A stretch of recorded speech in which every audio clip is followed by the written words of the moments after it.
What does having boundaries in relationships mean? Lots of you folks asked me this question. Having boundaries in a relationship means clearly understanding and communicating your limits. Could be emotionally, physically, mentally, and even spiritually, so that you can protect your well-being, your deeper self, without controlling the other person or you being controlled. Emotional boundaries mean that you don't take responsibility for someone else's feelings. You're not responsible if somebody else is not feeling good. You don't allow anyone else to guilt trip you or manipulate you, which happens a lot with women and their responsibilities. You're totally allowed to say, I need space right now, or I am here for you, but I also need time to process how I feel. Totally legit to say these things. Another kind of boundary is a boundary with your time and energy. You should not always drop everything for other person. You balance your needs with their needs. You can totally say no without apology or without any guilt, like, I cannot hang out tonight, I need time for myself. This is a totally full answer. You should be able to tell that to the other person. Physical boundaries. You decide what kind of physical affection is comfortable to you. The same way you get to respect other person's physical boundaries too. You live and you learn, but to be very, very clear, no is a complete answer. There needs to be no back and forth on that. If you have said no, it means no. These days there should be boundaries in communication. You should be able to express concerns without being dismissed or attacked. You agree to how to talk during conflict. Make a pact. No yelling, no silent treatment. It's difficult, believe me. I struggle with it too. My mind is so trained to go into silent treatment after every argument. But you have to tell your brain not to have that silent treatment mode and go back to talking it out and trying to get the conflict resolved. The right approach should be, let's pause this conversation until we both are calm enough to talk respectfully. These days we need digital boundaries too. You don't have to share passwords or always be like in an on mode.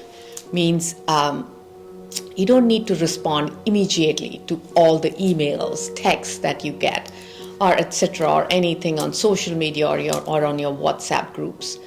You set your own limits to what response time you pick.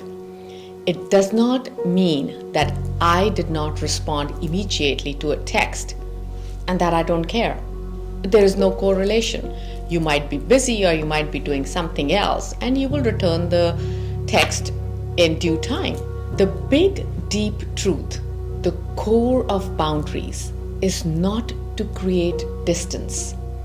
It is about creating clarity and safety. So, love can grow in a very healthy, respectful way. Let me explain with some examples here. Let's talk about emotional relationships first. I'm just going to give you examples and see if you can understand what I'm talking about.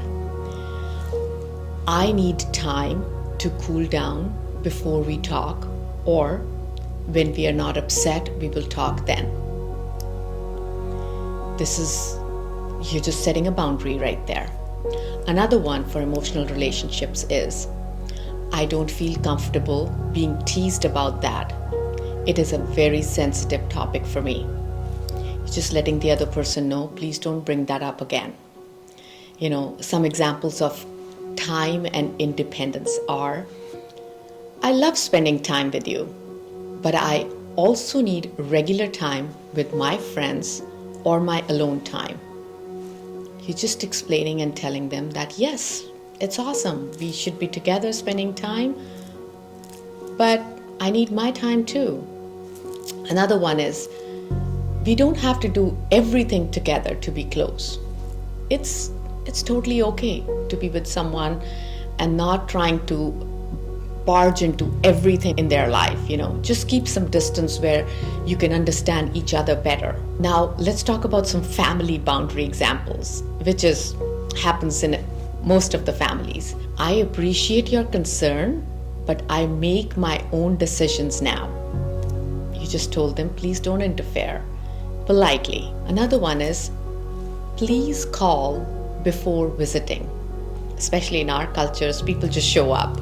They show up at your house. So it's always good to let your family know that there is a boundary right there. Please give me a call before you show up at my house.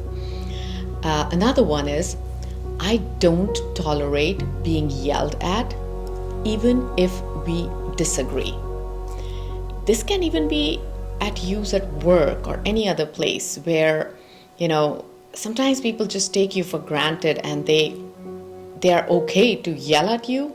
You got to put that boundary right there. And the last one on this family thing is an example is, I am not in position to lend money right now.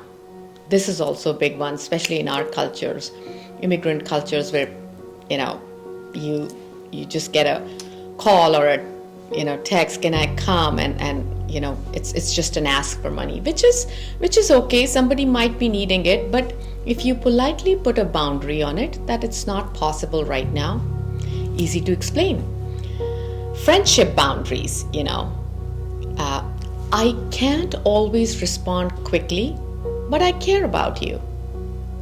Totally fine. Sometimes I have friends too that get so upset if I've not responded for maybe a few hours. So it's good to let them know you're important to me, but my plate is full too. I'm busy. Another one is, if you talk behind my back, that's not a friendship I can trust. Oh my God, this is such a big one. This happens so much that people don't mind talking about each other behind their backs, which is a big no-no in my world. So it's important to put that boundary down for your friendship so that they know that if they hear something, you are not on board with that. Your value system boundaries, which is actually very appropriate for these days. I am setting healthier habits for myself so I won't be drinking like before. Just think about it. It happens so much. Alcohol has become such an important part of our culture. Sometimes you just don't want to indulge, and it's okay to tell the other person so that there is no pressure to drink.